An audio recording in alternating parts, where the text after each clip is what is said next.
doing? And like, do you get hit in the head like every other match or something? And the answer is most often, roundabouts ways, yes.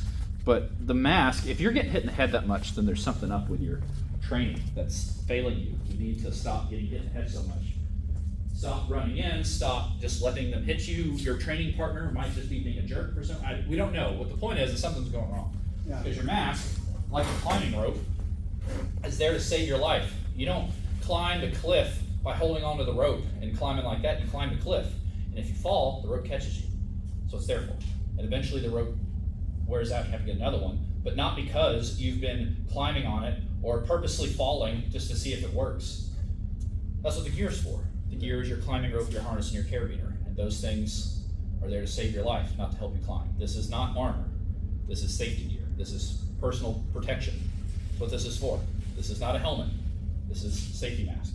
That's a very important distinction. And some people are just like, nope, helmet. It's a helmet. It's a helmet. Even if it is, it is not a helmet. Nobody on a medieval field is trying to take a bunch of they're not trying to get hit in the head. That's the thing. They can do it, but they don't wanna. Right. That's the whole point, though. That's defend yourself.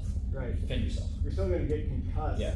So like some people talk about, the thought gloves aren't good for longsword. I would agree, and that's why I don't recommend them to anybody. But Michael wears them. Jeremy Pace wears them because they don't get in the hand. They don't get in the hands very often, and when they do, it's quite light because they usually parry most of the blow with their sword in some way. Yeah. And so it's like, they're not good for you, unsafe for you, not for me.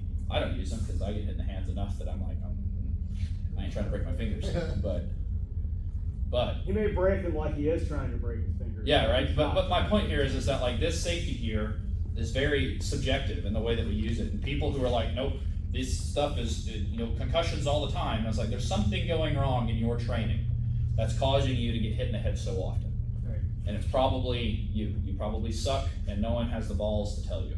Or no one has the gumption to tell you, right. Which in turn becomes unsafe. That event that happened in Salt Lake City not too long ago, where that guy ate that hard thrust and it knocked the wind out of him and probably gave him a concussion. They tried to blame it on the other guy, but in the slow motion, that dude just ran into it head first, and he had no business being in that A-tier competition. He had no business being there at all, and his coach failed him by allowing him to compete in a competition he had no business competing in, and that's where it becomes difficult as a coach, where I have to be honest and be like, hey, you kind of, I wouldn't say it like this, but you kind of suck. You don't need to be competing. You're not ready for this. You're going to get hurt, and it'll be my fault. So be honest with your students. And some people just aren't capable. They're not capable of having that. It's not confrontational, but it feels confrontational. Yeah. And they're just not capable of having that conversation. It is confrontational. I mean, it is. But we're not mad or anything, but it's very much like you're not ready for that. You have to be honest, and they just like can't do it. Everything's puppies and rainbows, man. There's no negativity.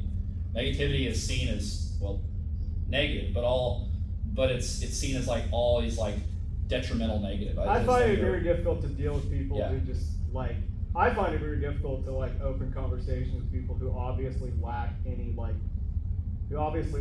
self-awareness and conscientiousness about like what they're doing and what they're trying to do, and whether they can tell whether it's good or bad. Yeah, well, that's the thing. They don't know what they don't know, right? Yeah. That's the problem. Sometimes you watch fencing videos and I think, man, if we could just go give them like one seminar, and then then I think, no, it wouldn't fix anything, because they think that they're doing the same thing as us. We're just a little bit better at it, but that's not what's happening. We're doing something different than them, and they just don't know that. They don't know. They legitimately don't know, and there's no way to tell them. I'm trying to think of the term. Welcome to the world of coaching. What a hell.